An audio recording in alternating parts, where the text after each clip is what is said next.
not sure how effectively I could convey my expostulations about the unfairness of the world media in violating the sanctity of the noble position of the Prophet, and also about how he was not only misunderstood but was so maliciously maligned. The subsequent question and answer session was full of agitated queries on the lines of if having a long beard, shaving off the mustache, and wearing short pajamas were part of the features of Muhammad which were so much emphasized as sunnah, that is, traditions, then why are truthfulness, honesty, harmlessness, and a pleasant conduct not practiced so intensely by the Muslims? Why is Islam now identified with Osama bin Laden, Mullah Omar, the Talibans, and other terrorists? Why are Islam's heroes so convoluted, warped, and violent? The answers to such questions can be too complicated and result in long-drawn political and religious polemics. I could only offer feebly that they are the role models chosen by a bunch of thugs masquerading as Muslims. It is now easier to understand this through the flood of blood shed by the Islamic State of Iraq and Syria, that is, ISIS. But appearances are deceptive, and all those speaking Arabic or sporting a beard may not be a true representative of Islam. The motley group of intellectuals in that room, like many others outside it, whether intellectuals or laymen, associated violence and terrorism with Islam. However, any keen student of history would know that Islam was hijacked by dogmatic, violent, and power-hungry terrorists within the first few decades of the religion.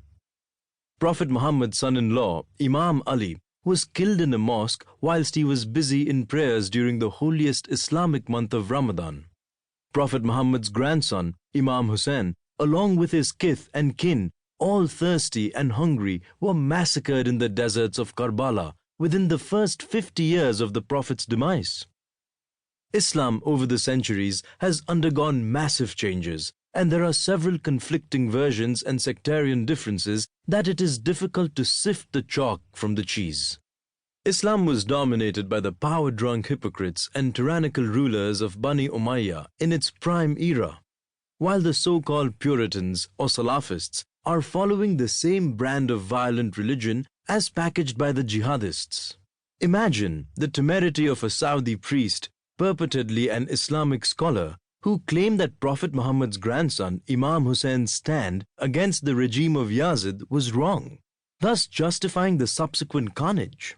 So, they would rather have a bloodthirsty king like Yazid as their role model than the self-sacrificing and generous grandson of Muhammad who stood his ground, refusing to bow down to the rulers of his time even at the risk of his own life and that of his loved ones.